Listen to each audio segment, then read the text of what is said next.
So, hi Gavin, thank you very much for joining us on this episode of the Business Spotlight. I'm excited to learn a little bit more about you and a bit more about your business. So the goal of the Business Spotlight, it's going to be for us to learn a little bit more about you, about what's inspired you, and more importantly, how we can inspire the viewers today that are interested in getting into business or getting into entrepreneurship. So Dan, if you could just start off by telling our viewers who you are, what you do, and how long you've been doing it for. Hi, Mark. Thanks for having me on. I really appreciate it. So my name is Gavin Prime. I'm the founder of an app called Inzodiac. And Inzodiac is an app that uses star sign compatibility to bring people together for dating, friendships, and business in a nutshell. That's brilliant. Thank you for that. So, Gavin, what makes you different? What makes you guys stand out from other apps in this sector? Our niche, as you could probably tell from the introduction, is in astrology. That's where our niche is. It's through connecting people in astrology. Now, there are apps out there in dating. There are apps out there in the astrology sector. And there are some very few apps that are starting with the connection piece, but are doing it in a slightly different way than us. We're looking to reach a broader market and remove some of the barriers that those guys have. So it's more in the astrology niche that we're looking to connect people, and it's a large niche. In fact, it's a larger industry than the whole dating app industry. Wow. So it's quite an interesting area, yeah. Yeah. No, that's amazing. So if you could just give us a bit more about you and the business journey so far, so from where it started out to where it is now. It's been a hell of a ride. I don't even know if we have enough time to cover everything. Hey, this is going to be great stuff for our viewers, Gavin. So, please do. So, pre-COVID, and I have a friend who lives up in Chester, so I don't get to see him very often at all. So when we do, we tend to have a lot to catch up. And he's been single for a long time as well, so dating tends to be a lengthy subject over a beer. And yeah, it was pre-COVID. Like I say, we met up at a bar in Wembley and we sat down, and it's that old handkerchief story that people tell you about businesses and how they first start up. But we were having a conversation about the dates that he had been on, and good dates, bad dates, etc. Yeah. And he was talking about these two specific dates, and he said, I just don't think they worked out because my star sign wasn't compatible with theirs. I can't remember his star sign, their star sign, but for example, he was like, I'm a Libra, they were a Scorpio, this. And I was sitting there and I was thinking about it while he was talking. I said to him, I don't understand. I said, if star sign compatibility is so important to you, which it clearly is because you're using it as a measuring tool, why not just use an app that does that for you? Yeah. And he looked at me with a kind of blank look. This would have been 2018 roughly. Okay. When we had this conversation. Yep. And he went on his iPhone and I went on my Android, and we had a look and we found all the usual horoscope type stuff, all the gimmicky type apps and whatever, but it wasn't that. So handkerchief down on the table and started talking about what an app and a website and things like that would look like and how it would work. And it was really interesting. I mean, I'm married with kids, so I'm not dating anymore. But sitting down there with somebody who is single, who is dating, and saying, this is what I found challenging. This is what I found difficult. If it did this will be really cool. And yeah, I had a busy couple of handkerchiefs with lots of scribbles and lots of stuff on them, but I didn't really have any kind of momentum to take that forward from there. It was just kind of, pub conversation as you'd have, I suppose, and catching up with somebody. But I started looking into it, and I started looking at the market and started doing a bit of market research, and the astrology angle was starting to look really interesting, compared. And we all know the dating app market and how congested that is as well. And I was looking at it and I was thinking, there's something here. I'm absolutely sure of it. But I had no finance at that point to take anything forward personally. And I'd already had two failed startups they were more lifestyle startups and scale-ups. But I'd had two failed startups previously with friends of mine. And I thought to myself, if I do this, I'm going to take it alone to the point where I need to grow the team, so I don't get stalled again like in the previous businesses. Yeah. So it took a while to gather up that finance that you require to get started yourself. You've got to put yourself in the, put your own money in the game kind of thing. They always say you can't just go out and ask for other people's money. And so I did that, brought on a developer that I got through a platform called Freelancer. Some of you guys might know about it. And this guy started working on a website and an app and building it out. It dragged on and it dragged on and on and on until I thought to myself, there's something really wrong here. And it'd gone past the timelines that he kept setting, for delivery of the files. And in the end, I thought, this has to stop now. I need to get these files and continue with somebody else. And to cut a long story short, I got the files back. They're incomplete, and we ended up in a court case. Wow. Which I really could have won earlier on had I been a bit more astute to what was happening. But I turned up late to the final hearing, and that is the end of that. I mean, as soon as you turn up late and you're not prepared enough, which I wasn't. I had so many things going on within Inzodiac that I couldn't get my ducks in a row for that hearing, and I lost it. So there was $6,000 money gone, just like that, with no product at the end of it. And so I had to start all over again. I had to raise the funds all over again. And then COVID came. Just to make matters worse. So I gathered up the funds to start the development again. This time I've only got funds to do one, so I'll start with the app. Yep. Found some developers in India. I've used the platform before for outsourced development, so I'm pretty comfortable with how to project manage that. We got locked down quite early on. India was still working as normal. Everything was fine with them. And they continued to work, and then it hit them. And then I lost a whole development house, and then moved it to another one, lost another development house.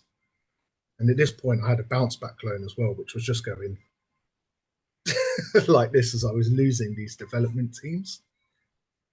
And then COVID hit me. And I'm asthmatic, so I was in quite a bad way. And paramedics around the house and wired up to the machines like they were saying on the news. I ended up being one of those people. So that was quite an adventure. Yeah. Wow. Put it like that. But just before that, at the moment, at that time, it was just me, but so I say we as in me in business, got accepted into the University of Hertfordshire Business Incubator. I went and pitched the business to the university. Yeah. And we got incubated, but we immediately became the cohort incubated. We were online. There was no in-person, there was nothing in person happening. And then, like I said, I got COVID. So it's this really damaging, troublesome, turbulent time. Lots of money lost, lots of time lost. The health side of things, I'm okay now. And I'm fortunate to not have long COVID or any of those effects that happen with some people.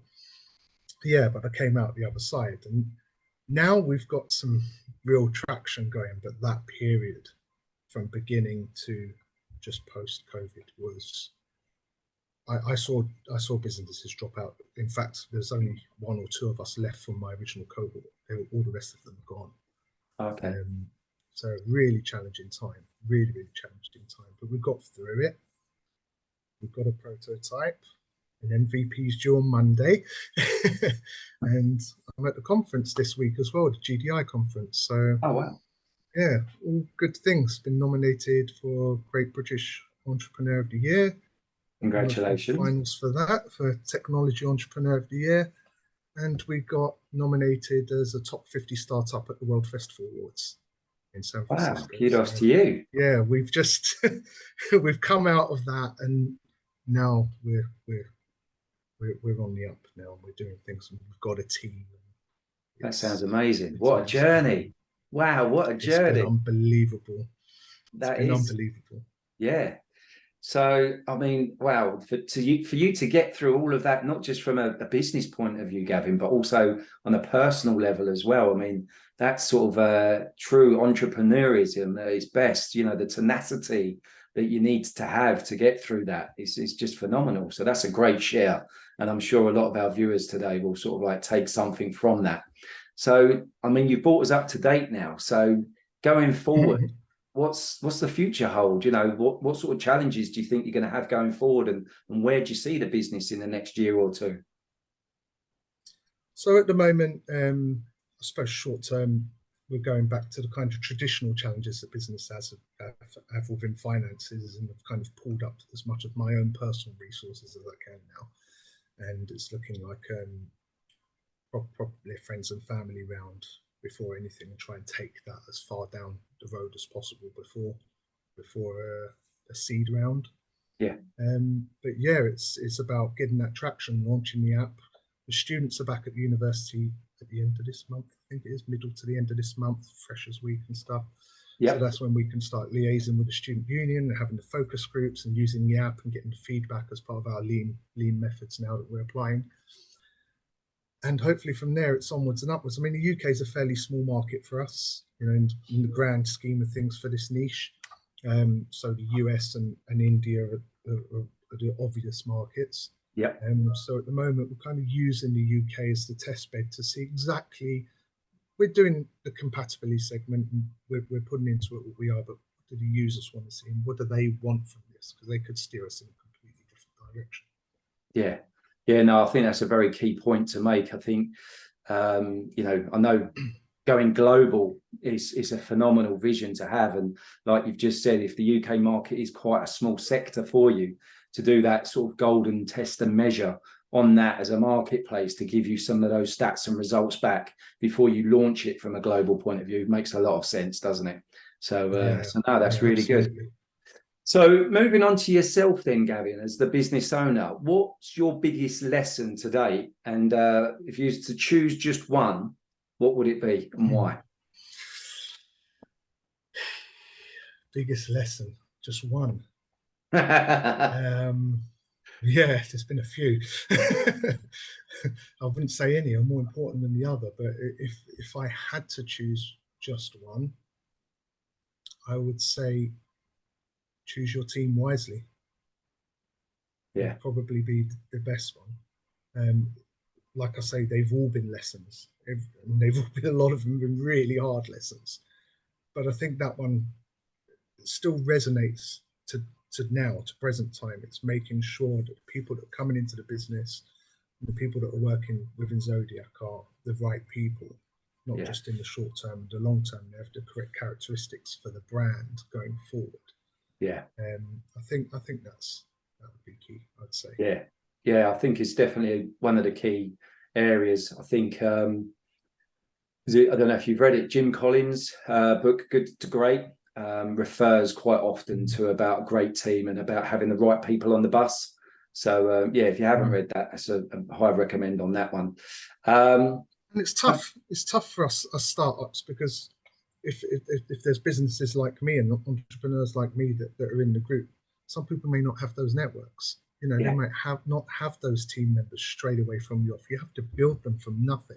Yeah. And that's what I had to do. And having that trust to share things with them, whether it's code or whether it's proprietary hardware, whatever it is, you know, having that trust to bring people in. But ultimately, I would say it's better to have a little bit of something than a lot of nothing, right? Absolutely. Yeah. So, yeah, no, that's a good one. Yeah. That's a great share. Thanks for that, Gavin. That is a really great share. So, okay, I've got another question. I really love this question. So go for it. We're going to go back in time now. So we're going to go back to 18-year-old Gavin.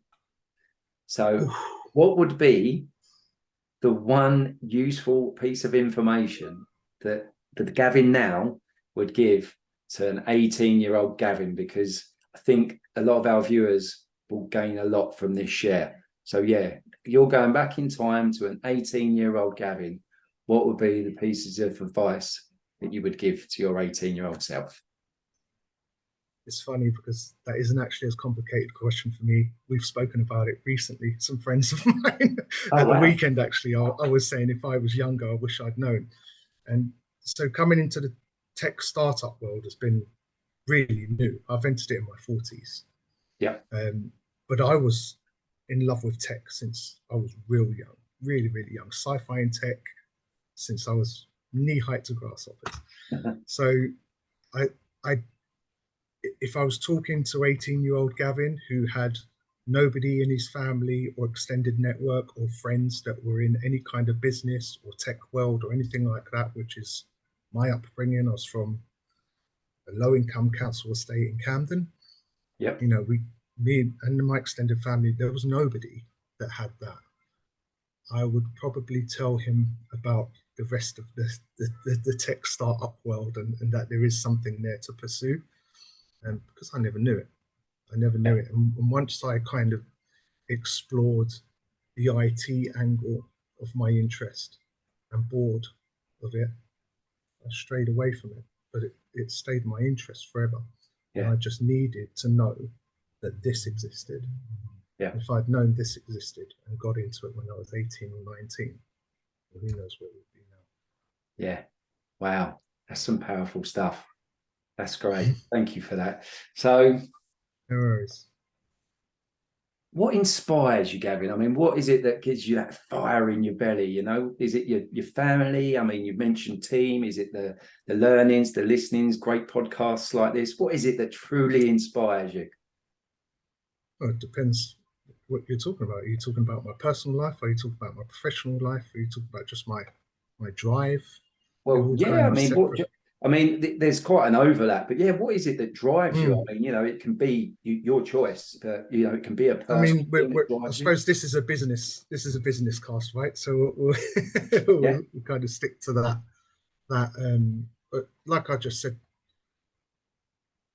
being from a low income family, you don't have the things that maybe some of the other kids around you have when you're young, and your brain is, God, if investors knew how how the brain of some of these kids in low income families are, they'll be steering them in different directions, because your brain just is looking for things all the time. yeah, Even now, me in my 40s, and I'm fully focused on Inzodiac. Every now and then, something pops in. Oh, look at this! Look at this idea, or oh, there might be a gap over there. And I just write it down in my notepad and then just leave it. As, yeah, potentially for another time later down the road. But I think when you come from not having much, you strive to want more. The funny thing is, and like I say, I was having a very similar conversation with a friend of mine this weekend, is that I have now all the things that I wanted then as a kid, but still now I'm driving to get this extra thing, yeah, in regards to Zodiac and tech startup. And the tech startup world's where I want to be.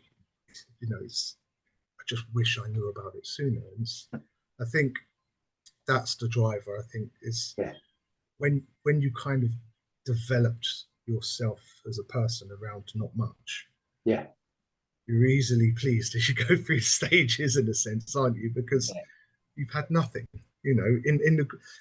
nothing's relative depending on where you're from, right? For here, we'll talk about council estates and things like that. But I suppose if you're from parts of Asia and Africa, nothing's even more significant than that. So yeah, that's relative. But that's what I think drives, and I've seen it in other people from around where I live. That drive to do better, be better, want more, have more, need more. There's yeah. got to be a point where it stops.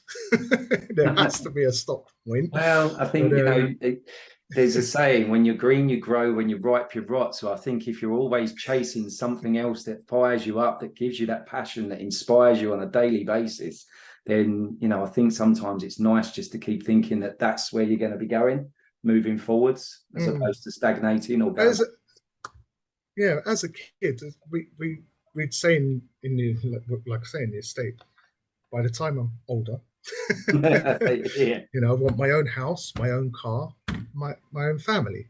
That was just almost like the American dream. And I have all of that now, Yeah. and I'm comfortable in that, much more comfortable than that. So, but now I'm still pushing. I'm still pushing Yeah. the next But step. look at that So smile that it's it puts on your face. I can see that you're thinking about it right now. And that smile is from ear to ear. So it's clearly something that you're very passionate about, Gavin. So, yeah, no, that's a great share. Thank you for that. So, lastly, Gavin, is there any news or any offers that you have got coming up? Or do you want to just simply share your website details? Or how can people connect with you? I mean, LinkedIn, that kind of stuff. So yeah, I'm on LinkedIn, Gavin Prime. You'll see me there. I'm holding the app in my profile picture. And then a website's inzodiac.co.uk. Don't worry if you write .com, it'll go there anyway. And my email is gp, like your doctor, at inzodiac.com. That's great. So yeah, I can be reached on any of those. That's fantastic. Well, Gavin, it's been really, really great speaking with you, finding out more about you and your business. I'm sure that there's going to be an awful lot of our viewers that are watching this that are going to get something from that. You've had some great shares. And that's it from us, from myself and Gavin today for this episode of the Business Spotlight. Thanks, Gavin, and we'll see you all again very soon.